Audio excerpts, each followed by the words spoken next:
Buenas noches, bienvenidos a Destino, el debate de la semana. Hoy nos acompaña el presidente de la República, Alejandro Maldonado Aguirre, un gobernante que ha llegado al poder sin un solo voto directo de la ciudadanía, pero mediante el voto sí de sus representantes en el Congreso de la República. Así fue como fue designado vicepresidente y luego llegó a la primera magistratura de la nación tras la salida de Otto Pérez Molina. Acompáñenos a conversar con él.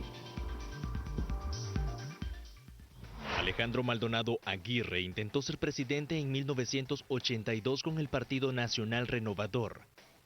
Él asegura que ganó, pero le quitaron el triunfo, no solo en las urnas, sino por el golpe de Estado de ese año. Maldonado Aguirre ya no tuvo aspiraciones presidenciales desde esa fecha y luego de pasar por el Congreso se refugió en la Corte de Constitucionalidad, donde se imbuyó en conceptos abstractos. En medio de la crisis social, veía cómo se desarrollaban las protestas masivas pidiendo la renuncia de Roxana Valdetti. Nunca se imaginó que llegaría a la vicepresidencia. Luego que el Congreso rechazó 2 ternas, un diputado lo llamó a su casa para decirle que los congresistas lo querían a él. Le preguntaron si quería. Dijo sí. Horas después era juramentado y presentado ante la población. Pero las protestas continuaban. Ahora pedían que Otto Pérez Molina dejara la silla presidencial. Maldonado solo le dijo a su compañero de fórmula que a veces había que escuchar las advertencias. Se metió a su trabajo vicepresidencial, pero por poco tiempo. Días después recibía de Otto Pérez Molina el anuncio que se iría como jefe del Ejecutivo. Casi a la medianoche del 2 de septiembre, la dimisión se hacía efectiva. Maldonado, 33 años después de su intento, se convertía en presidente de la nación. Aunque no por voto, sí por voluntad popular. Hoy, ya como presidente, Alejandro Maldonado Aguirre es el barco de estabilización para que el país llegue a puerto seguro. Estos 6 meses que él estuvo y estos 2 que le quedan precisamente es únicamente para mantener, no superar las crisis sociales, porque pues él ya tenía un presupuesto asignado, ya tenía planes de trabajo también elaborados, ¿verdad? Gente ya en cada uno de los puestos de trabajo. Los puntos asertivos que tuvo el presidente Maldonado es que él tomó en cuenta todos estos sectores, tanto económico, tanto los políticos, sociales, para mediar entre ellos la situación que se estaba viviendo y lograr mantener así esa transición entre un gobierno y otro. Ya en el poder, Alejandro Maldonado dejó de probar la crisis política y pasó a probar la crisis social, sobre todo en el tema de la salud. De hecho, ya tuvo las primeras críticas en su contra por no agilizar el traslado de fondos para abastecer a los hospitales nacionales. Cuando el señor presidente se rompió la pierna, le dieron su recetita por casualidad para que fuera a comprar sus insumos. No, se operó perfectamente en el hospital militar. ¿Qué quiere que le digamos nosotros a los pacientes que tienen 2 y 3 meses de estar encamados y que no pueden comprar sus prótesis o sus clavos? Con solo darle la recetita y darle una palmadita a los pacientes, la mayoría se van curados. Esa fue la respuesta textual y lo pueden revisar ustedes en sus medios de comunicación del señor presidente de la República. El tiempo es el problema para el presidente. Si en 4 años no se pueden hacer reformas estructurales, 6 meses es imposible. Sin embargo, lo ha intentado, aunque sea para dejar un mensaje al nuevo presidente. Creemos que sí puede, digamos, no solucionar los conflictos sociales ni los conflictos políticos, pero sí puede sentar, digamos, algunos parámetros en los que el próximo gobierno puede funcionar de una mejor manera, o sea, darle algunos lineamientos de cómo puede actuar, así para que mejoren las políticas públicas que van a aplicar. Alejandro Maldonado Aguirre pasará a la historia como un presidente que estuvo en el poder algunos meses, muy poco tiempo, para que la historia juzgue su trabajo de lo que hizo o no pudo hacer. El presidente Maldonado Aguirre se encuentra ya con nosotros y le damos la bienvenida. Bienvenido, señor presidente. Gracias por acompañarnos hoy en este Destino Debate Especial, el debate de la semana. Gracias por acompañarnos. Gracias a ustedes por invitarme también. Claudia Méndez tiene la primera pregunta de esta noche. Muchas gracias. Está cerca de llegar a los 3 meses de asumir esa presidencia que usted mismo le llamó una presidencia de la salvación. Y la primera pregunta es, ¿de qué nos ha salvado este gobierno de salvación? Sí, realmente cuando asumí el sistema venía en picada, venía en caída libre, y en el momento que el presidente renuncia había una gran incógnita, no se sabía el rumbo que tomaba la protesta social. Al elegirme se detuvo la precipitada caída del sistema, y esa era mi responsabilidad, de poder transmitir confianza, credibilidad al pueblo guatemalteco. De lo contrario, las protestas hubiesen seguido, continuado y desbordado, y no sabemos cómo hubiese terminado. Un conflicto social a veces se puede adivinar cuando principia, pero no se puede presentir cómo va a concluir. Bolcheviques o mencheviques, ¿qué? No sabíamos a dónde iba el sistema. Esa es la responsabilidad que tuve. Señor presidente, dentro de su gabinete y de lo esperanzador que fue el cambio de algunos ministros de Estado, salvo tres, en concreto 3 ministros en sus carteras han iniciado un proceso de depuración y de denuncia, que es el ministro Rayo, la ministra Kishtan y el ministro de Educación. ¿Hay instrucción desde su despacho para el resto del gabinete de gobierno para generar esta purga del Estado que están desarrollando estos ministros, o es una agenda individual de estos ministros? ¿Le han obedecido en ese sentido? No, desde el principio todos saben, todos los ministros saben que están en libertad de hacer las investigaciones y las denuncias. Yo mismo las inicié como vicepresidente, hacer una auditoría de la vicepresidencia. Cuando paso a la presidencia, pues también lo hemos hecho. Y cuando encontremos cuestiones de corrupción, nuestra obligación es denunciarlas.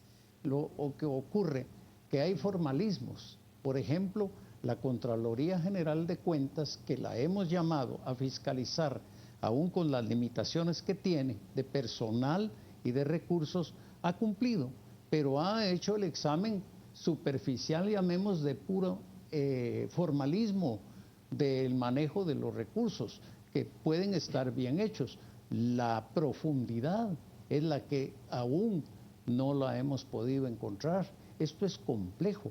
Yo creo que nosotros solo apenas hemos tocado la cáscara muy mínima de todo un sistema de corrupción que viene desde hace mucho tiempo y ha arraigado bastante en el sector público del país. Hemos hallado indicadores y ahora la Procuradora General de la Nación está profundizando investigaciones para hacer las denuncias que correspondan en aquellos negocios que realmente hayan dañado al país. Pero eso significa, presidente, que entonces la ausencia de más denuncias, con excepción de estos 3 ministerios que mencionaba Adrián, no significa que no exista razones para denunciar, sino que no han sido capaces de llegar a identificar esas razones para la denuncia. En efecto, en algunas circunstancias se tienen que examinar contratos, adjudicaciones, concesiones, nombramientos, y todo eso lleva su proceso. Yo personalmente no puedo ir directamente a esa profundidad, pero los ministros, los comisionados, los directores de empresas, de agencias del Estado, organismos autónomos, no solo tienen la franquía para hacerla, sino la obligación de hacerlo. El presidente electo Jimmy Morales le ha pedido a usted que arranque con decisiones que favorecen la transición de su gobierno, que favorecen la llegada de él mismo al poder. Bueno, nosotros establecimos un enlace, una transición. Desde el primer momento en que se declaró por la voluntad popular que él sería presidente, yo no podía llamarlo hasta no tener la certificación del Tribunal Electoral de que él era el presidente electo. Pero en cuanto la candidata Sandra Torres reconoció el triunfo de él, los llamé a los dos. Llamé al señor Jimmy Morales para felicitarlo por su triunfo y poner el organismo ejecutivo a su disposición para que pudiéramos hacer una transición ordenada. Y también llamé a Sandra Torres para decirle que le felicitaba por la campaña que hizo de mucho carácter y que ella tendría que asumir un rol muy importante en la oposición y que yo esperaba que fuera una oposición constructiva. ¿Y el presidente Morales le ha pedido específicamente alguna gestión de su parte para facilitar su llegada al cargo? Bueno, hemos encargado al vicepresidente nuestro para que él presida la comisión de transición y el vicepresidente nuestro y el electo se han estado reuniendo con grupos y se está preparando toda la documentación que ellos necesitan para que tengan una transición informada. La diferencia es, y por eso decíamos gobierno de transición, porque como no tenemos compromiso de partido, ni de grupo social, ni económico, ni nada, vamos a hacer una transferencia leal, correcta, no de publicidad, no de apariencia, no tenemos nada de qué jactarnos, sino simplemente entregarles la realidad como está, y no creo que van a encontrar una cosa muy halagüeña. Ahora, presidente, en el caso, bueno, obviamente en un gobierno de transición a veces hay que conservar ministros, a veces hay que conservar funcionarios menores y luego también hay que reemplazar a algunos otros. Pero llama mucho la atención, por ejemplo, el hecho de que en los últimos días se haya nombrado al capitán retirado y ex vicepresidente de la Fundación contra el Terrorismo, Óscar Platero Trabanino, como jefe como director de inteligencia civil. Bueno, pues ustedes verán, yo no tengo que ver nada con esos nombramientos que le corresponden a otros ramos, a los ministros, pero cuando surge la duda y los señalamientos tengo que pedir información. Yo pedí los antecedentes del señor, yo no lo conozco, pero no encontré nada irregular en cuanto a sus antecedentes. En el currículum no figura nada de que pertenezca a ningún tipo de organización, y aunque lo fuera, las organizaciones de Guatemala todas pueden funcionar siempre que estén dentro de los parámetros constitucionales. Ahora, este funcionario tuvo una trayectoria bastante controversial, porque él era jefe de seguridad de aduanas durante el gobierno de Óscar Berché con la señora Carolina Castellanos cuando estaba ahí en ASAT.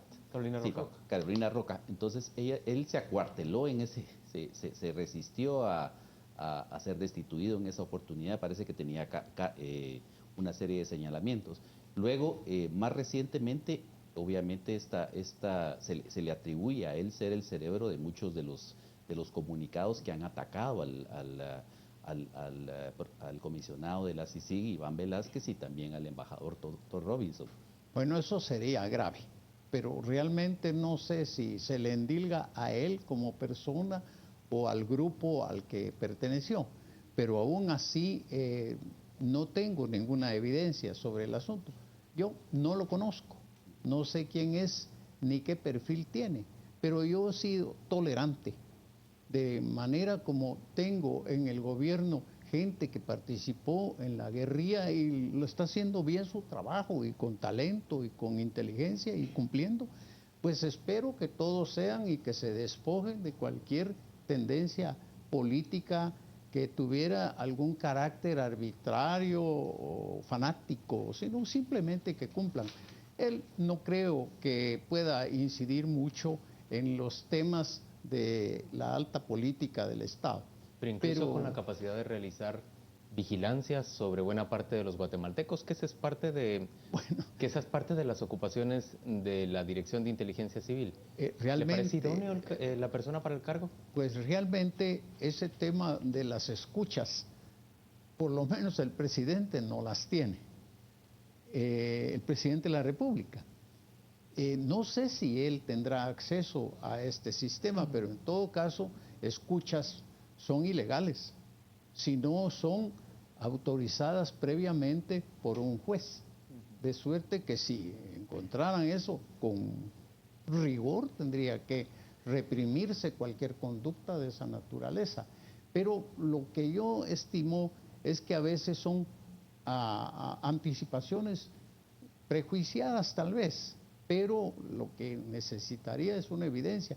Yo no tengo ninguna dificultad en ordenar que lo retiren del cargo, si en caso pues tenemos una justificación que no fuera un macartismo a la inversa. Antes de darle el paso a mi compañero Edgar Ortiz, presidente, fue una solicitud del gobierno entrante, del gobierno del señor Morales, que se sustituyera a la cúpula de inteligencia civil y que se nombrara al señor Platero Trabanino, ¿o fue una auténtica y autónoma decisión del gobierno del presidente Maldonado Aguirre hacer esa sustitución? No, fue una decisión de la ministra de Gobernación. Eso es lo que me ha sido informado. De ninguna manera aceptaría yo que el gobierno entrante esté pidiendo posiciones antes del 14 de enero. Eso definitivamente. Ahora, señor presidente, justamente quiero hacer una pregunta en torno a la ministra de Gobernación, porque ha habido algunas quejas, digámoslo así, en algunos medios de comunicación respecto a la idoneidad de esta persona, por dos temas. El primero tiene que ver con supuesto nepotismo en la Unidad Especial Antinarcóticos. Se dice que hay familiares de la ministra de Gobernación laborando en esta institución. Y por el otro lado también se le asocia con los círculos más cercanos al presidente Otto Pérez Molina. En su caso particular, ¿cuáles fueron sus motivos para mantenerla allá en el cargo? Y segundo, ¿cómo ve usted estos señalamientos que se vierten en contra de la ministra de Gobernación? Bueno, esto estaba un poco complejo. A mí me tocaba formar un gabinete. Me tomé un tiempo prudente para formar el gabinete. No se imaginan ustedes la cantidad de tiempo que tuve que ocupar entrevistando persona por persona por persona. Muchos de ellos tan honorables y tan distinguidos que para mi gobierno hubiera sido un lujo incorporarlos al gabinete. Pero al final, cuando me daban su respuesta era negativa. Su familia o algunas cuestiones profesionales les impedían aceptar. En tanto, ya en medios estaba yo recibiendo la presión que por qué no daba a conocer el nuevo gobierno. De suerte de que tuvimos que mantener en el gabinete a algunos ministros porque otros a quienes se les habló no aceptaron. Y yo no podía dejar a medias el gobierno. Este es un asunto que viene desde la época del presidente Carlos Herrera. Él dejó en su testamento un mandato a sus hijos varones que jamás intervinieran en política por los sufrimientos y pesares que él sufrió. Y ese síndrome dura todavía. La cantidad de gente talentosa, valiosa, inteligente, productiva, pero ir al gobierno, jamás. Entiendo que usted buscaba o planificaba poner a otro ministro de Gobernación. Entiendo que usted la conserva porque no encuentra otro perfil. ¿Sería en su caso? su momento fue confirmada ella y otros porque no hubo quienes aceptaran cargos con esa responsabilidad y por un tiempo tan corto. Pero ella ha cumplido en sus aspectos como ministro, ha tenido carácter, ha sido enérgica, ha sido clara en sus exposiciones y de sus asuntos personales yo no me ocupo. Pero realmente, si fuera cierto que ha hecho del cargo una fuente de nepotismo, tiene que responder por ello. Señor presidente, siempre en esa línea, al Ministerio de Gobernación se le han identificado algunas decisiones controversiales. A partir de toda su larga trayectoria política y jurídica, ¿qué opinión le merecen algunos de los privilegios con los que cuentan el expresidente Otto Pérez Molina y la exvicepresidenta Roxana Valdetti, a partir precisamente de decisiones controversiales del Ministerio respecto al sistema penitenciario? Bueno, esa es una cosa que está discutiendo, pero yo lo vi, eso viene desde 2008. Otros expresidentes han estado en separos, no los comunes de que ahora se menciona. Y ahí hay dos parámetros. El sistema penitenciario que tiene que calificar técnicamente las condiciones de riesgo y de peligro. Es cierto que todos tienen que estar en ciertas condiciones de igualdad, pero no todos son iguales a otros iguales.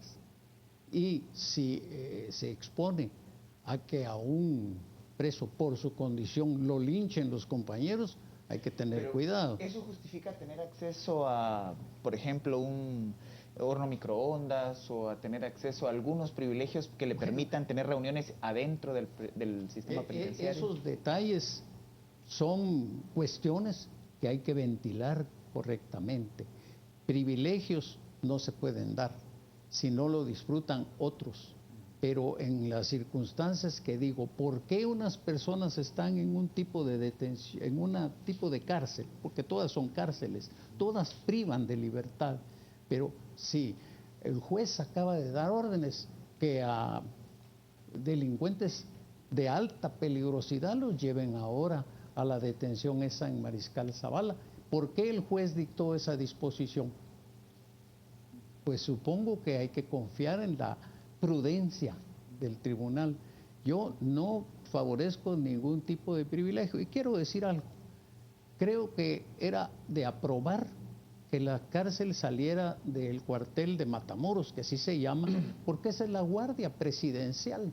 Yo no podía, les digo, ir a Matamoros a tomar el helicóptero desde ahí, porque luego el comentario que qué estaba haciendo en ese lugar. Además, la guardia presidencial, la que cuidó al presidente y al vicepresidente, ahora lo tenía prisionero. No encajaba, no era coherente. Creo que al estar separado de lugar, y ahora se dice, son instalaciones militares, no es cierto, son instalaciones del Estado, y que ahora estén en un lugar que está bajo jurisdicción militar, pero separado de las actividades de este cuartel Mariscal Zavala. Presidente, ¿usted conoce que la empresa que le brinda mantenimiento, que ha sido designada para que le brinde mantenimiento a los helicópteros que están bajo el control del Ministerio de Gobernación, le ha dado un contrato al hijo de la ministra de Gobernación? ¿Le parece a usted apropiado? ¿No le parece a usted que eso es justamente parte de las acciones que se le cuestionaban al gobierno que le antecedió? Cabalmente, para eso son los medios, para que el presidente se entere, porque obviamente uno tiene que estar en contacto con la realidad, y la realidad la traducen los medios y las redes sociales. Ese es un hecho que anteriormente yo no sabía, y en una circunstancia la pregunté hace poco a la ministra, ¿eso es cierto? Me dice, sí, es cierto. A él le dieron un cargo, pero no está vinculado con el contrato, porque ese contrato fue otorgado anteriormente. ¿Vamos a creerlo? No lo vamos a creer. Si hay una subjetividad de la empresa para otorgar ese contrato a alguien que tiene que fiscalizarla, eso es lo irregular y tenemos que corregirlo. ¿Pero usted ha tomado alguna disposición al respecto? Bueno, la primera, la de estar enterado. Yo no puedo tomar disposiciones porque en las redes o en un medio se haga una sindicación sin antes darle oportunidad a la otra persona que se explique. Y ahora que conoce que ella le ha afirmado que, pues que ahora es correcto, cabalmente se le dijo y me informó que el joven que yo no conozco ya no va a trabajar o ya no trabaja en esa empresa. Hoy en Destino Debate nos encontramos conversando con el presidente de la República, Alejandro Maldonado Aguirre. Vamos con nuestro compañero José Ávila. Él nos cuenta qué se está comentando en las redes sociales respecto de esta plática con el presidente de la República. Adelante, José.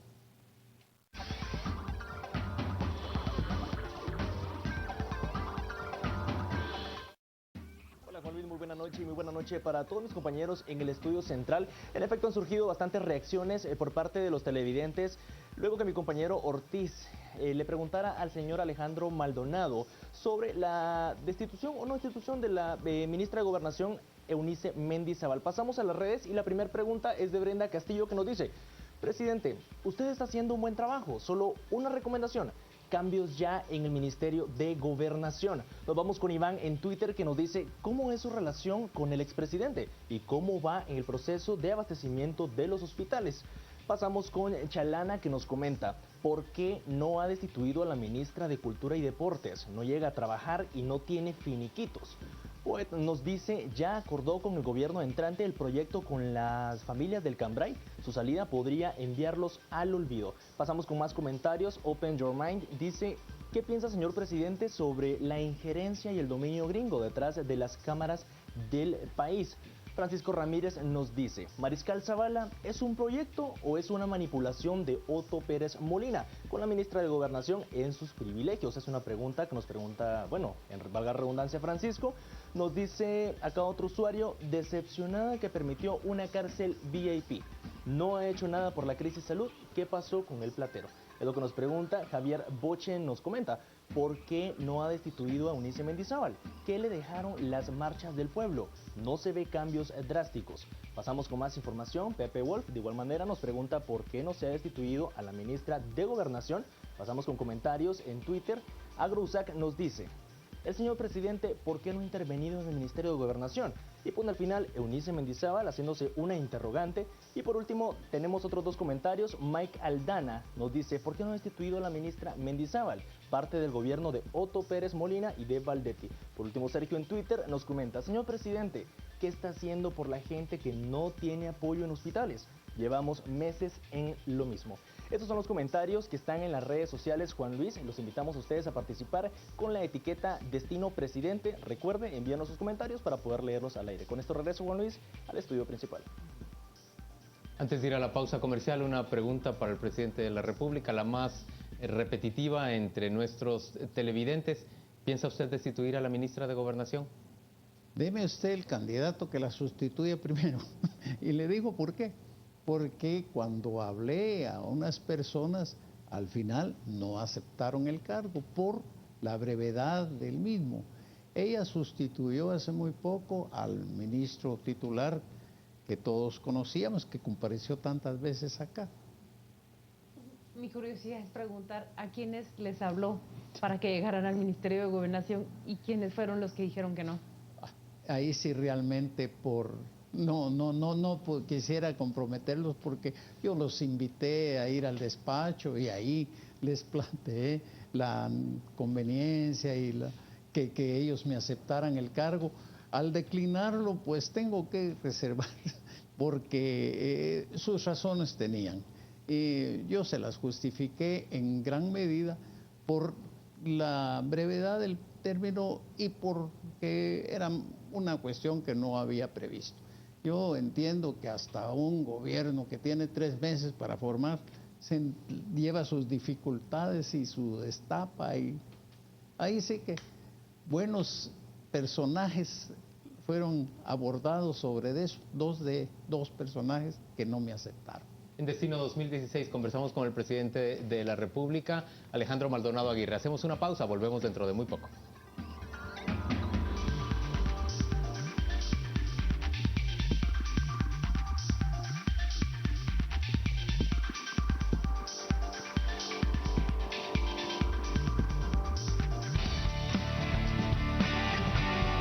Estamos presentando Destino 2016.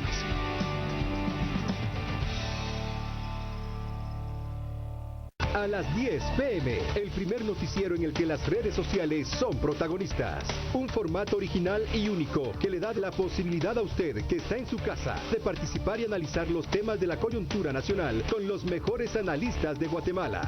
Durante los últimos 2 años y medio, usted ha participado noche a noche en este espacio de discusión plural, abierta y sin tapujos. Nuestro único objetivo es que su opinión y la nuestra construyan una mejor nación. A las 10 p.m., lo que usted postea en Facebook y Twitter se convierte en una opinión calificada, y es a partir de ella que los analistas discuten y dan sus puntos de vista. Participe con nosotros en A las 10 p.m., el primer noticiero que le abrió espacios de discusión y tomó en cuenta su opinión sobre los temas que a todos nos importan. Este espacio de construcción ciudadana es suyo. Lo esperamos de lunes a viernes a las 10 p.m. en Noticieros de Canal Antigua. Canal Antigua 2015, año de decisiones, año para ver Canal Antigua.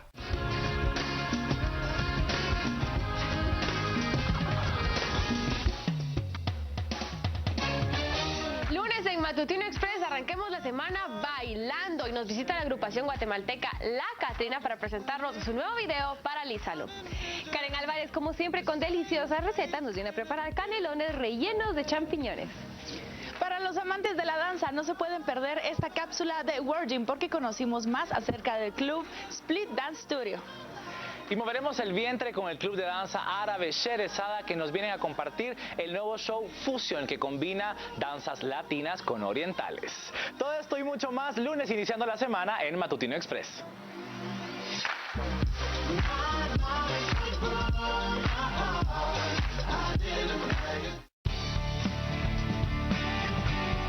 Estamos presentando Destino 2016.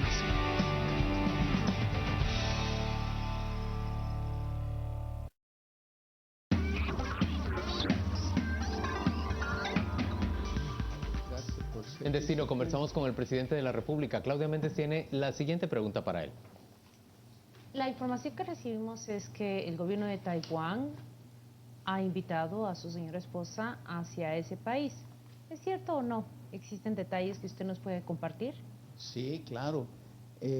Taiwán tuvo la gentileza de invitarla a que fueras y que hiciera una visita para conocer aspectos sociales.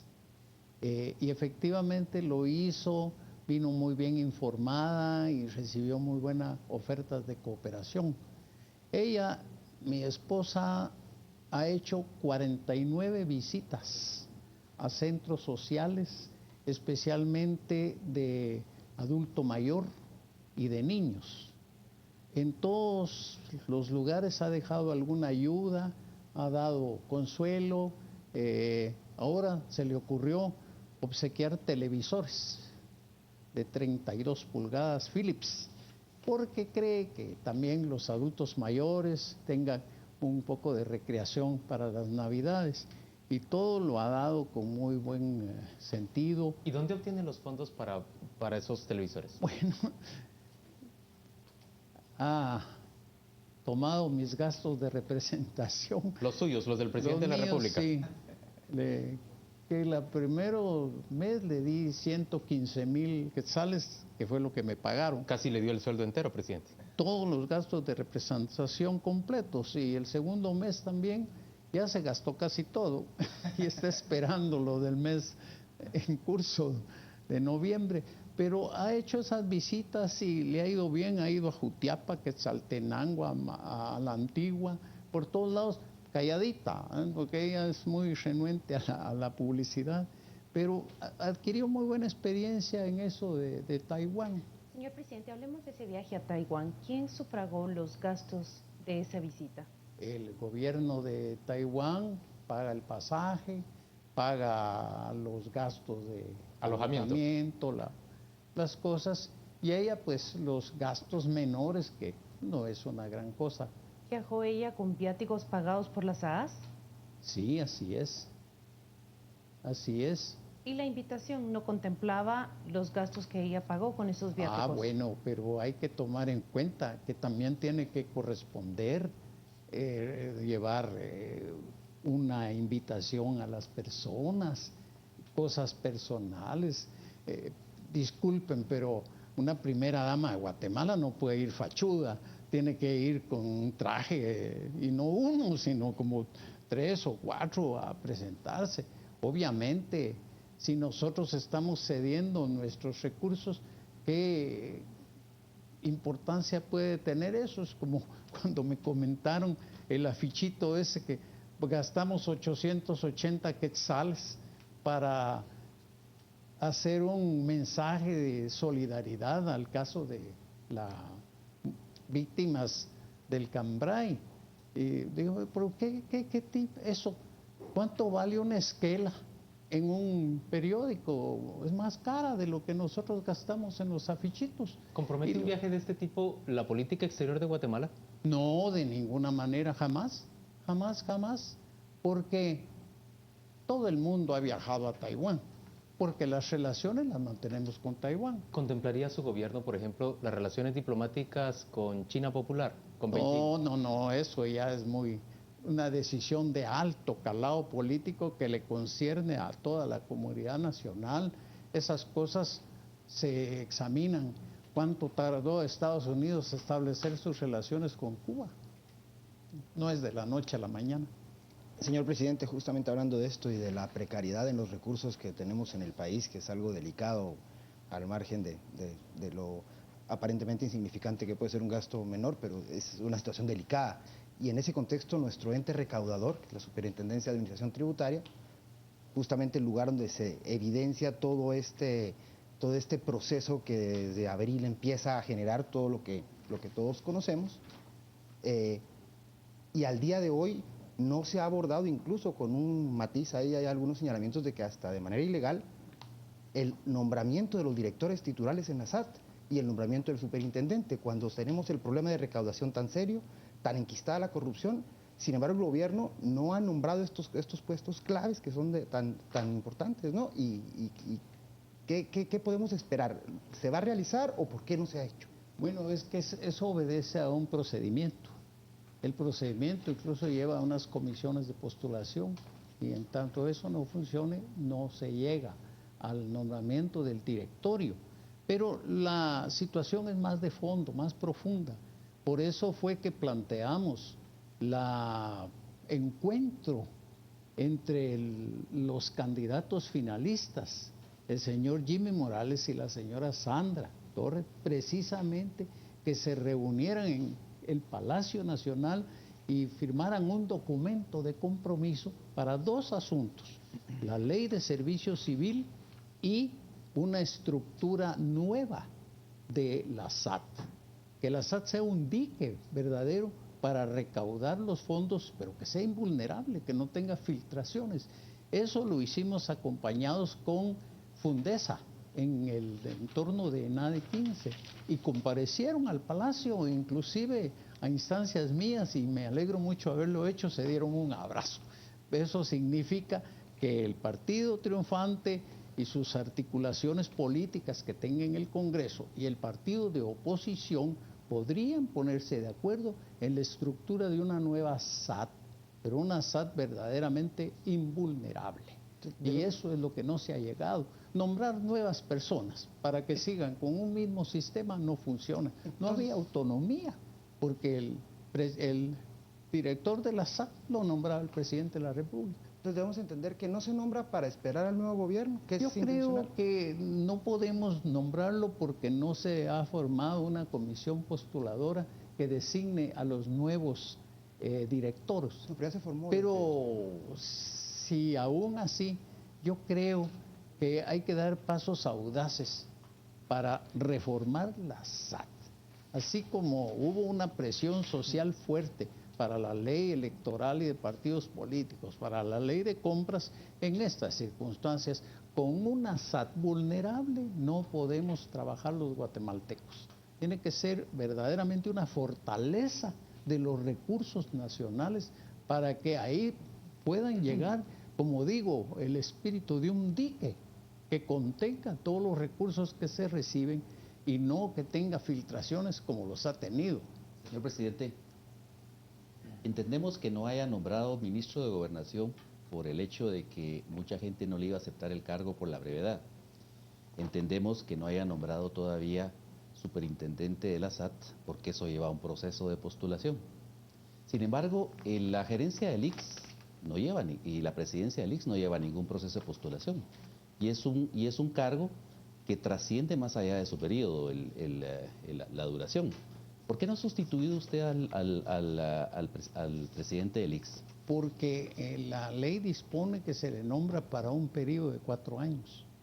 Y ese periodo pues acaba de iniciar. Hubo un proceso muy complicado en la Corte de Constitucionalidad para definir cuándo concluía el periodo de uno de los del presidente y cuándo iniciaba el otro, y se hicieron los reajustes precisamente que permitieron el nombramiento de quien sustituyera al anterior presidente. Pero el tema aquí no es solamente la cuestión de la sustitución legal, sino que es también lo que representa esa figura como cabeza del ICS. Ese es un hombre de confianza de Roxana Valdetti y además, digamos, es como la garantía de la continuidad de una administración corrupta como era la de Juan de Dios Rodríguez. ¿Cómo no? Pero también venía una circunstancia complicada. Nombrar una persona para un periodo, tiene que terminar el periodo, pero esto no quiere decir que el Ejecutivo en algunas circunstancias, como ha ocurrido anteriormente, lo pueda remover. Pero no resulta coherente que yo haga un nombramiento y el nuevo gobierno al entrar haga otro después. Yo creo que hay que dejarle sus espacios, no al presidente electo, sino al pueblo que lo eligió. El pueblo le dio la confianza a él y en estas circunstancias pues es un cargo complejo, importantísimo, que puede estar a disposición del presidente siempre y cuando pueda sostener la legalidad de eso, porque a veces hay impugnaciones que van a concluir al Alto Tribunal Constitucional de Guatemala, que tendrá la última palabra. Una de las cosas que hemos visto en su periodo, señor presidente, es una depuración de algunas dependencias del Estado, que es algo saludable, ¿no? Porque es un Estado, a veces, una burocracia que engorda al Estado, no necesariamente con criterios de eficiencia. Obviamente sabemos que hay que hacer recortes y reajustes en cuanto al personal, pero también sabemos que hay muchas barreras legales, por decirlo así, para disminuir el personal. Una de ellas que me llama la atención tiene que ver con los renglones, con el renglón 029, que es teóricamente por servicios, pero que por algún criterio de la Corte de Constitucionalidad, en su periodo como magistrado, se reconoció a muchos de ellos una relación laboral. Eso dificulta mucho la disminución de la burocracia. ¿Cómo afrontar ese problema y cómo disminuir la burocracia ineficiente con ese tipo de barreras legales para su disminución? Sí, es un problema. Por ejemplo, la Secretaría de Ejecución tiene el 70% de su personal está en el 029. Realmente es un exceso. Lo que era la excepción se convirtió en la generalidad. Y nosotros hemos procedido a cancelar muchos de esos contratos y ya nos han dado nuestra acción de amparo precisamente sobre esa circunstancia y algunos tribunales nos han ordenado la reinstalación, sabiendo nosotros que son operadores políticos que están en esos cargos como un proyecto de partido para su continuidad.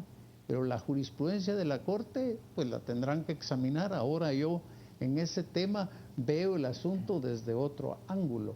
Lo veo desde ángulo pragmático, pero la Corte siempre lo vio desde un ángulo de justicia constitucional y tenemos que convivir con eso. Es decir, hay que respetar la prevalencia constitucional, pero no nos inhibe que enviemos las señales claras de que hay nombramientos que no fueron hechos para cubrir una plaza permanente, sino para un operador político que tendría que haber sido transitorio.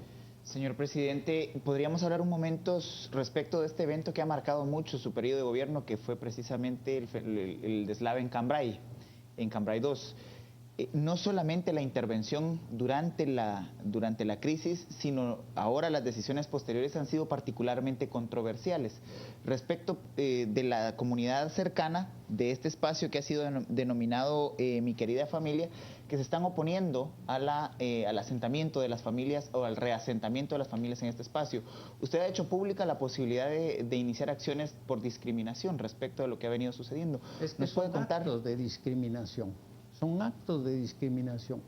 Yo he recorrido toda la zona y está llena de condominios. Mire, no hay lugar que los guatemaltecos citadinos no hayan buscado para tener un amplio terreno con piscina y comodidades especiales para familias pequeñas, pero con territorio grande.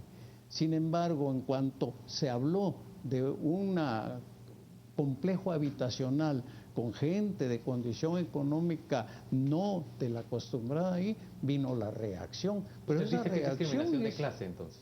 Pura discriminación de tipo social y económico. Si hasta llegaron al extremo de decírmelo así y lo escribieron en un periódico, es que como no dan el perfil socioeconómico, es una gratitud con ellos, dice, llevarlos a un área donde que no están acostumbrados.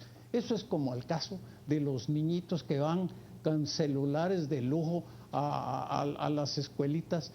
¿Cómo va a ser posible que tenga más privilegios el que tiene más? Y ahí sí yo me sublevo y estoy dispuesto a que se lleven denuncias penales por discriminación social y económica. Porque no solo la racial hay. ¿Emprendería la presidencia de la República ese tipo de denuncias? Claro que sí. Porque si obligación mía es que se mantenga el orden constitucional y la protección de los derechos humanos, es parte también de la competencia del presidente de la República. Si lo tolero, vamos a tener aquí ya luchas que ya fueron controladas y pasadas de época. Señor presidente, uno de los televidentes planteaba el hecho de que si eso no se logra dentro de su periodo de gobierno, correrían el riesgo estas familias de quedar prácticamente en el olvido y fuera del amparo del Estado. ¿Hay acciones concretas que pudieran garantizarle a estas familias que antes de su salida, señor presidente, puedan estar cubiertas esas necesidades? Bueno, porque se cumplieron todos los trámites que la ley prevé. Ya se anunció que la licencia municipal está concedida y los trabajos que se han hecho han sido bajo licencias. Yo sí creo que aquí hay cuestión de coherencia. Mire, todo el mundo lloró, todo el mundo se consternó, todo el mundo hizo manifestaciones de solidaridad. Y aquí se viene lo que dijo Flaubert: la solidaridad es una de las más bellas mentiras de la humanidad. Fraternidad cuando les conviene, pero cuando alguien tiene que ceder algo, esa fraternidad se olvida. Y ahí estos niños humildes y gente, si ahora no se les auxilia rápidamente, ¿qué coherencia social vamos a tener? Mire, hemos visto cosas terribles. Esta situación de la discriminación no la podemos aceptar. Hemos luchado contra la racial y ahora contra la económica. Presidente, hablemos del Instituto Nacional de Electrificación. Usted se mostró sorprendido y opuesto a que el INDE suspendiera el subsidio a la tarifa social. Usted dijo que nadie le había consultado respecto a esa suspensión. El INDE ha demostrado que carece de fondos para seguir manteniendo esa tarifa social. Y usted ha decidido que se mantenga el subsidio. ¿Qué piensa usted al respecto? Mire, recuerden que yo no represento una tendencia política, pero tengo mi perfil ideológico bien definido. ¿Cuál es ese perfil? Es el moderado. Es decir, soy un conservador con unas líneas de tipo social. Y en este caso, el INDE viene de pronto y de tajo, va y afecta a una cantidad grande de personas. ¿Por qué no buscan la progresividad? Es donde yo digo, yo no quiero que el INDE entre en quiebra, pero tampoco quiero que golpeen tan terriblemente a una comunidad cuando no se ha reajustado de acuerdo a su salario mínimo. Entonces digo, vayan despacio. El INDE pone un montón de situaciones. Bueno, la primera, la deuda de las municipalidades. ¿Y por qué no las cobra? ¿Por qué se las va a cobrar a otros cuando se las podía cobrar a las municipalidades? Luego está el asunto de la plataforma burocrática del INDE. ¿Por qué no revisan sus sueldos, sus dietas y los salarios que se han despachado? Bueno, entonces, si ellos tienen que ir gradualmente, entonces del universo que ellos han marcado, que hagan una reducción y que sea progresivo. Así que, así como las buenas noticias se reciben de pronto, las malas noticias hay que ir preparando al moribundo para que no le vaya a caer tan de golpe. En el debate de la semana conversamos con el presidente de la República. Vamos con nuestro compañero José Ávila. Él nos dice qué se está comentando en las redes sociales respecto de esta plática con el presidente Maldonado.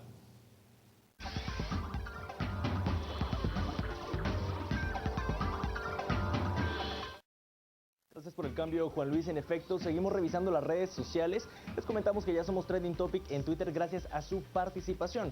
Nos vamos directo a las redes. Empezamos en esta ocasión con Twitter. Daniel nos dice: muchos mencionan gestiones como las de Eunice Mendizábal, pero con tan poco tiempo, ¿qué se hace? Es lo que dice Daniel. Pasamos con Fabiel, que nos dice: mañana hay una manifestación de los universitarios. ¿Qué opina, señor presidente? Es una pregunta de Fabiel. Pasamos con otra pregunta de Carlos Pérez, que nos dice: tengamos en cuenta que muchas de las cosas que queremos no pasan porque no ayudamos. Estos tres comentarios son los que tenemos en las redes sociales. Los invitamos a ustedes a estar participando. Recuerde, Destino Presidente, para que podamos leer los comentarios al aire. En esta ocasión, Juan Luis, esto es lo que tenemos. Vamos a volver con ustedes hasta el estudio principal. Nosotros vamos en este momento a la pausa comercial y volvemos dentro de muy poco para el tercer y último segmento de conversación con el presidente Maldonado Aguirre. Ya venimos.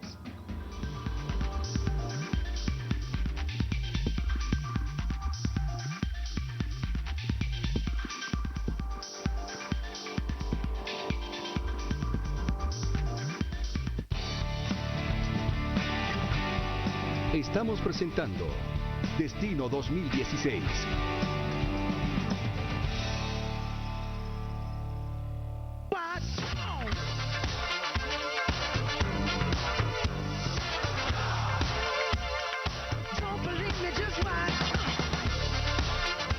que tus tardes estén acompañadas de algo nuevo y diferente, te invito a ver Música Registrada de lunes a viernes de 4 a 5 de la tarde. Los hits del momento, lo último en electrónica, los clásicos del rock, pop, metal, reggae y mucho más. Aparte tendremos entrevistas en vivo con artistas locales e internacionales y también datos curiosos e interesantes de tus artistas favoritos. Nos gustaría también saber de tus gustos musicales y de tus opiniones, así que dale like a nuestra página de Facebook, Música Registrada por Canal Antigua, o síguenos en Twitter, Música Reg GT. Te espero en Música Registrada de lunes a viernes de 4 a 5 de la tarde, solo por Canal Antigua. Jump on it if you said and flown it. If you freak dead and own it. Don't brag about it, come show me. Lea esta semana en Contrapoder. Todo empezó con una llamada. La conversación casual entre un importador y un tramitador destapó el caso que derrocó al gobierno. Problemas a la vista. La crisis de transporte apremia a Álvaro Arzú o autoriza un alza al pasaje, o Tumuni retoma el control de los buses. Conectados y desconectados. Raúl Buscairol habla sobre Guatemala de cara al mercado energético en la región. Una diosa Minerva. La historia desde su edificación hasta su demolición en una Guatemala. Prototipos industriales. Estas son algunas de las propuestas de los diseñadores guatemaltecos. Entrevista. ¿Por qué el terror en Francia? El conflicto de fondo es una división en el mundo musulmán. Esta semana en Contrapoder. Enfoque, criterio, análisis. Búsquela en tiendas de prestigio o suscríbase al 2222-8722. Descargue la versión electrónica en Google Play o en el App Store.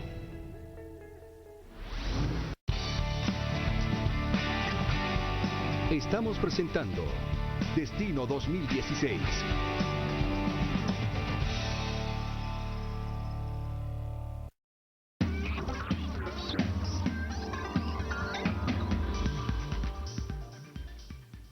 En el debate de la semana conversamos con el presidente de la República. Claudia Méndez tiene la siguiente pregunta. Hablemos de esa transición.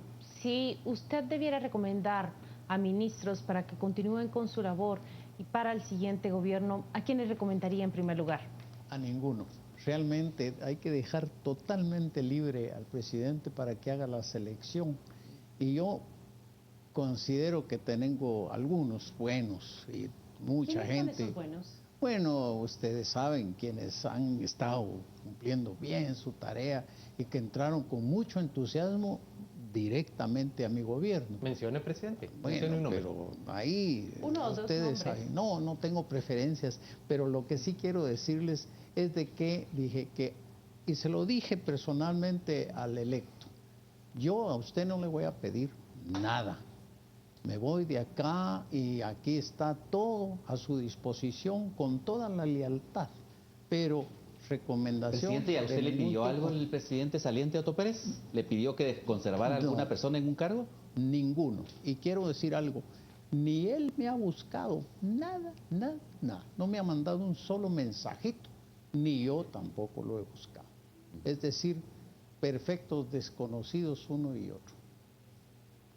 Si usted pudiera recomendar al presidente electo, darle continuidad a algún programa en concreto, algún proyecto en concreto, una transición, ¿qué le recomendaría que retome? Es que examine muy bien los programas sociales, están catastróficos. La provisión de fondos que hay para la atención social es indebida, indecorosa prácticamente. No alcanzan los recursos para cubrir las necesidades. Si piensa usted en la niñez, no hay nada para la educación inicial, que es la fundamental en la vida de un hombre. El niño que no ha pasado por la educación inicial arranca en la competencia social con una enorme desventaja. ¿Y qué decimos de la nutrición? ¿Qué decimos de la maternidad joven? ¿Qué decimos del medio ambiente? ¿Qué decimos de los incendios forestales? Mire, si mencionáramos todo, ¿cómo va con ese presupuesto magro a atender las necesidades del país? Pero la sensación, presidente, es que combatiendo la corrupción, los fondos que recibe el Estado habrán de ser suficientes para satisfacer las necesidades. O al menos eso dijo el presidente del CACIF. No, aunque no hubiera sobado un solo centavo, ese presupuesto no alcanza para las necesidades de un país con esa deuda social que tenemos de tantísimos años. Es una falacia. Pero un echar la conservador... culpa a la corrupción para decir que no puede contribuirse más. ¿Y usted le ha dicho eso a los empresarios? ¿Ah? ¿Le ha dicho esto a los Claro, empresarios? sí. A mí me entrevistó una vez la prensa. ¿Y qué dice usted de la iniciativa del comisionado? Le dije, nunca, diga nunca. ¿Cómo se va a rechazar de plano una propuesta que merece discusión, un análisis? Que sentémonos todos a la mesa a debatir. Yo le aseguro. ¿Qué rubros habría que recortar en el gasto del Estado, señor presidente? Muchísimos. Por ejemplo. Bueno, la publicidad. Publicidad. Eso para empezar. Porque hay un costo para autoglorificarse. No tiene sentido. Señor presidente, y justamente posicionándonos del otro lado de lo que, o la postura que justamente se maneja el sector empresarial, el hecho del adelgazamiento del Estado como un paso importante, como legado suyo en este paso por el gobierno, en instituciones que son engorrosas y duplican funciones, ¿podríamos esperarlo como parte de su cierre de gobierno todavía? Bueno, nosotros hemos tratado de cerrar muchos frentes, pero tiempo y capacidad no hemos tenido. Pero sí tener mucho cuidado con los conceptos. Los gobiernos más simples son las dictaduras, pero un gobierno democrático tiene que ser muy complejo. Y desde luego hay derroche, hay duplicidad, hay falta de coherencia. Pero ahí está lo que pido, la ley de servicio civil, para que se reorganice bien el Estado. Pero desde la ley del Ejecutivo o algunas facultades que desde Presidencia podrían asumirse para quitar la paja del heno en todo este entramaje de burocracia sobrada. Es lo que estamos haciendo en la transición, presentar un diagnóstico desde nuestro punto de vista de todas las debilidades que tiene el Estado. Pero realmente no tengo la capa de Batman para poderlo hacer, pero ni un Robin que me ayude.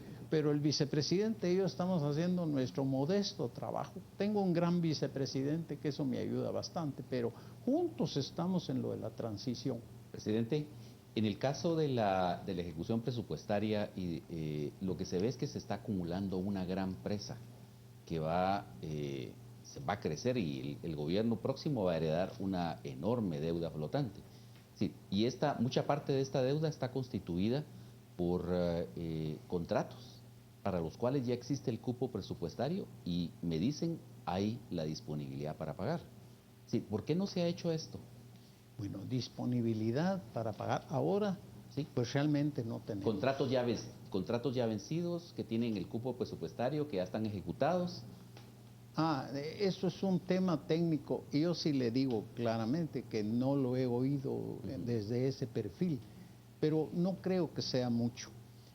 Incluso yo he hablado con los médicos, yo los llamé para felicitarlos por la operación de las siamesitas, de esa operación de primer mundo, pero hemos tenido diálogos, hemos hablado, ellos me llaman por teléfono, les contesto, los recibo, pero siempre hemos privilegiado la medicina preventiva sobre la curativa. ¿Y ustedes por qué en vez de venir aquí cuando ya estalló la crisis no fueron al Congreso oportunamente a pelear el presupuesto de los hospitales? Esperan hasta que llegue la crisis y los cobradores, los famosos proveedores que venden productos carísimos, los están presionando. Realmente hay necesidad de coherencia. Ahora, pero también hay otro factor y es el hecho de que algunos de sus funcionarios están solamente como pasando el tiempo deteniendo la peña para no complicarse por el miedo de ser implicados en juicios de cuentas o por el miedo de que les salga alguna denuncia por corrupción. Mire, en realidad, y por eso fue que mucha gente no acepta cargos públicos, porque firmar un documento puede llevar una sentencia posterior por hacer las cosas precipitadamente. Yo le digo, yo mismo cuando me llevan un papel tengo que revisarlo de un lado a otro. Presidente, llegamos al final de esta conversación, pero antes de despedirlo quisiéramos preguntarle, ¿cuál es su futuro? Usted va a ir al Parlamento Centroamericano. ¿Qué espera usted hacer una vez que entregue la primera magistratura? Pues en realidad, ahora sí quisiera tener el tiempo para leer y escribir un poquito. Tal vez me dan empleo ahí en Contrapoder. ¿Querría usted ser columnista? Columnista. No, realmente yo creo que hay tiempos de acometer y tiempos de retirar, como dijo Don Quijote. Y yo creo que ya 80 años de vida y 60 años de vida pública, pues ya es tiempo de una retirada honorable. Es lo único que desea, que sea honorable. ¿Usted no va al Parlamento Centroamericano? Sí, claro que iría, pero entiendo de que no tiene las exigencias como un cargo como este que ahora estoy desempeñando. Presidente, gracias por acompañarnos en Destino, el debate de la semana. Que tenga usted una feliz noche. Nosotros vamos a ir a una breve pausa comercial y vamos a volver para hacer los comentarios finales de los panelistas.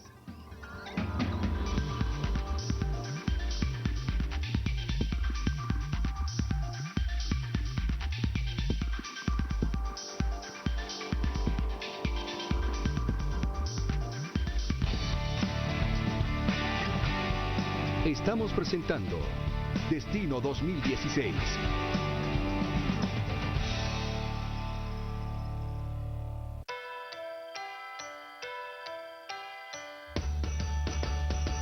Llegó la época para celebrar y afianzar los lazos de amistad. Con el amor en el corazón abrimos la puerta para la unión. Quiero abrazarte y poderte decir que estas navidades seas muy feliz.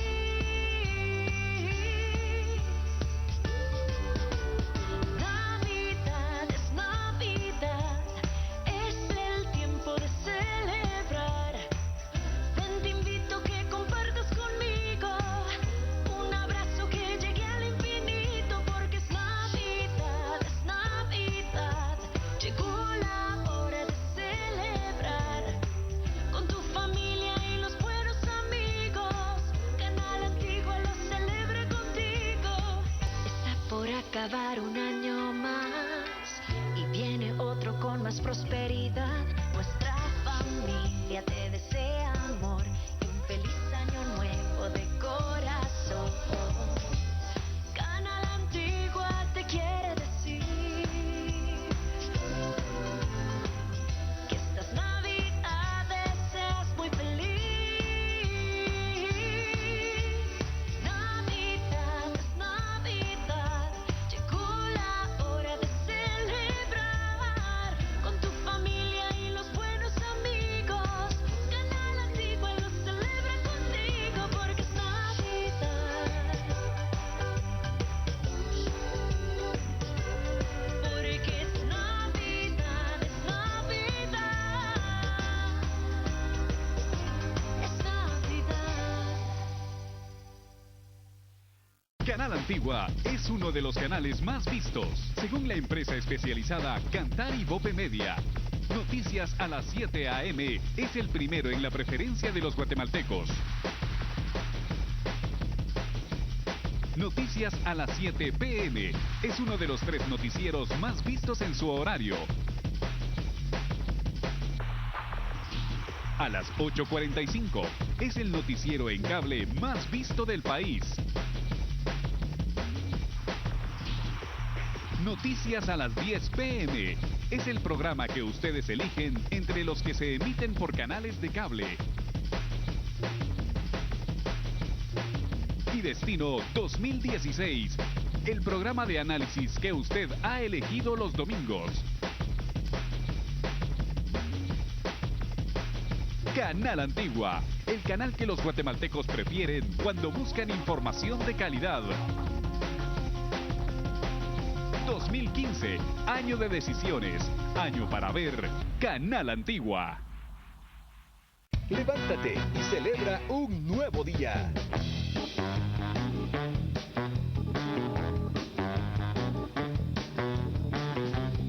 Levántate listo para conquistar el mundo. Levántate para cumplir tus sueños. Levántate y descubre quién eres.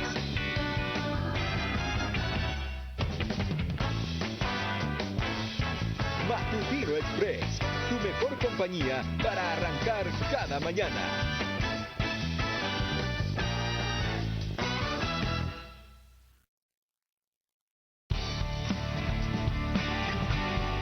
Estamos presentando Destino 2016.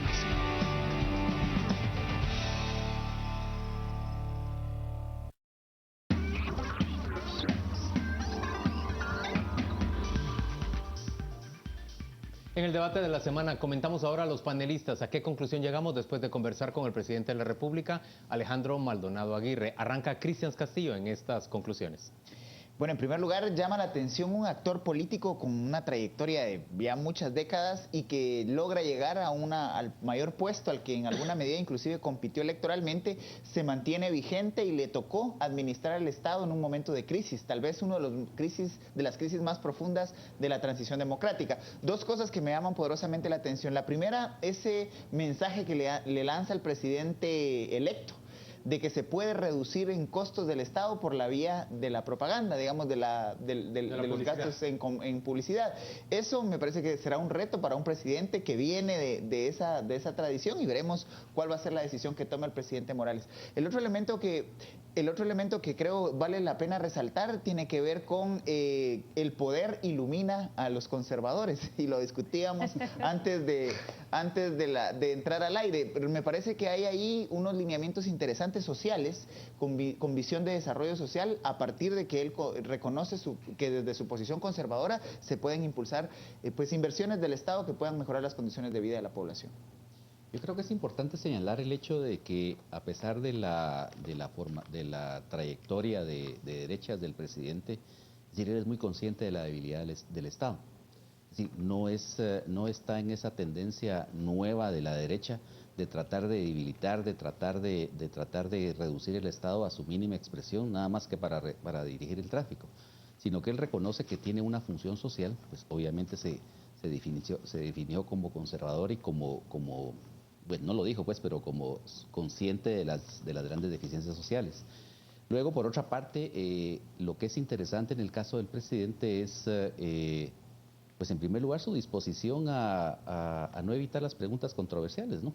Es decir, se defendió muy bien con la pregunta que le hizo Claudia de lo de la esposa y el viaje a Taiwán.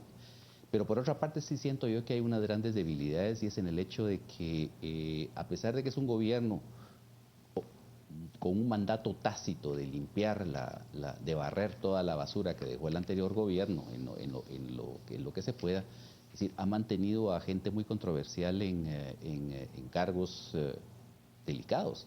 Es decir, el caso de la ministra de Gobernación es sintomático, y solo podríamos explicar ese mantenerla tal vez como una petición de la DEA o como una petición de la Embajada Americana con quien ella está muy vinculada.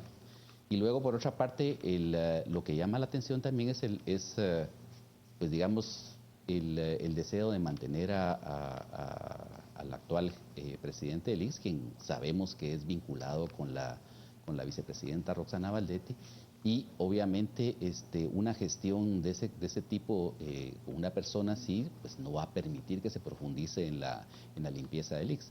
Pero en términos generales yo creo que la impresión que me da el presidente como presidente provisorio, como presidente de transición, ha sido mucho mejor que la que me dio como magistrado de la Corte de Constitucionalidad. Sí, yo creo que sí coincido con Gustavo y con Cristian en el sentido de que finalmente la búsqueda del bien común genera conciencia, aún en posturas muy radicales.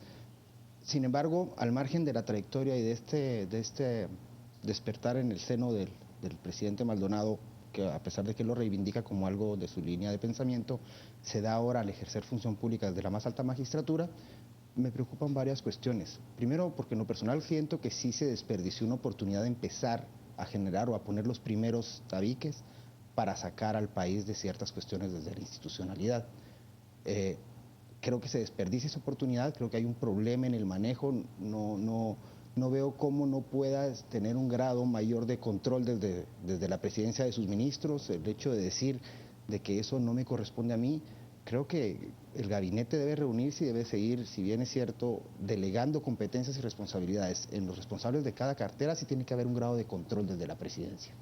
De igual forma, me preocupa mucho el abordaje que se hace con el tema tributario, que yo se lo preguntaba y me decía pues que bueno, que es algo complejo, deja ver entre líneas el hecho de que pues mejor que el nuevo gobierno asuma una reforma estructural de la SAT, pero es que el país no puede esperar eso, se esperarían algunos pasos más drásticos para empezar a frenar la deficiencia la inmensa defraudación y fuga y corrupción que existe en la SAT.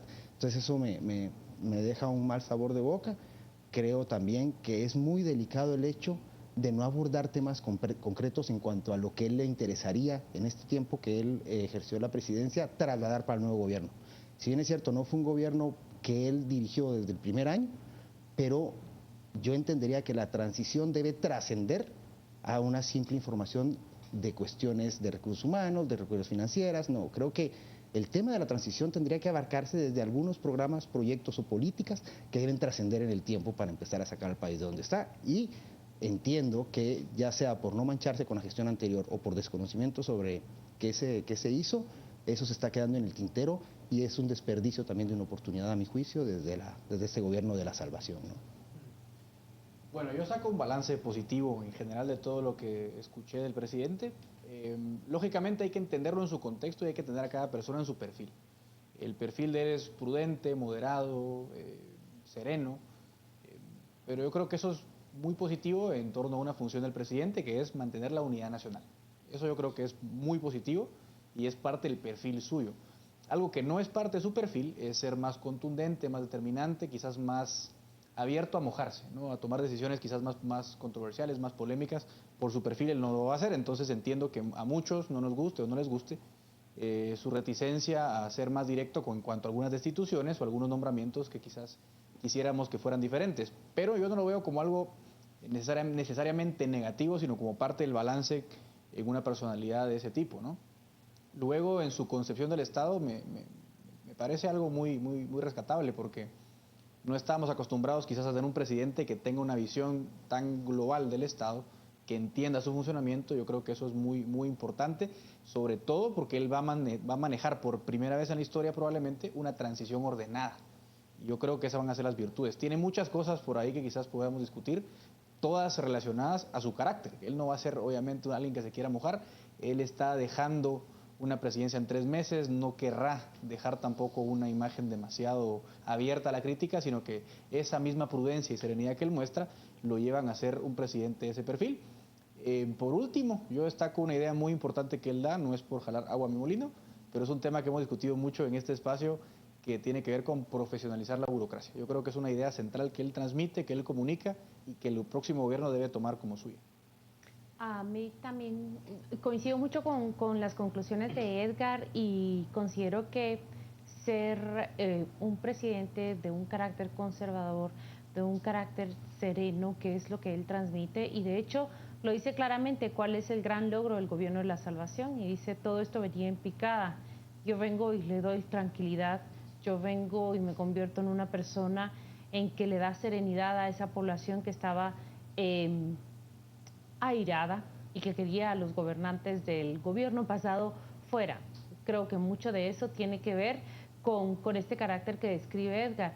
Y al mismo tiempo, ese mismo carácter te deja la pregunta de cuál es el ritmo que le imprime al gobierno que le toca dirigir. Aún con 3 meses vemos a 3 ministros que han emprendido esta limpieza en los propios ministerios, y uno se pregunta por qué es capaz de hacerlo en algunas dependencias y no es capaz de hacerlos en otra. Me llamó positivamente la atención la confesión que hace acá y dice: ni aún que el presupuesto se conservara en su 100%, ni que no se robara un solo centavo, el dinero que se tiene no se da abasto para atender las necesidades de un país. Yo subrayo positivamente eso último que dice Claudia, que un conservador, como se refleja él, hable directamente sobre la precariedad del Estado. Creo que eso es esencial y es oportuno en Guatemala. Pero sí encuentro un contraste. Me llama la atención cuánto se enciende el presidente para responder en contra de lo que él considera una conducta discriminatoria de quienes en San José Pinula no quieren ver llegar a las personas del Cambrai 2 a las vecindades de sus elegantes condominios. Él se enciende, dice, y estamos dispuestos a proceder en contra de ellos, pero luego se vuelve enteramente permisivo frente a la llegada a un cargo tan relevante como la subdirección de inteligencia civil de una persona que tiene antecedentes que no son democráticos y que no son razonables para una entidad que tiene tanta relevancia como la inteligencia civil. Ahí encuentro yo, digamos, una discrepancia o una falta de una contradicción en su discurso. En términos generales, una conversación interesante con el presidente de la República. Gracias a usted por acompañarnos este domingo por la noche. Vamos a despedir acá Destino Debate de la Semana y le pedimos, por supuesto, que mañana desde muy temprano, 5:45 de la mañana, nos sintonice en Canal Antiguo. Estamos listos para ofrecerle la información más relevante de cada día. Buenas noches.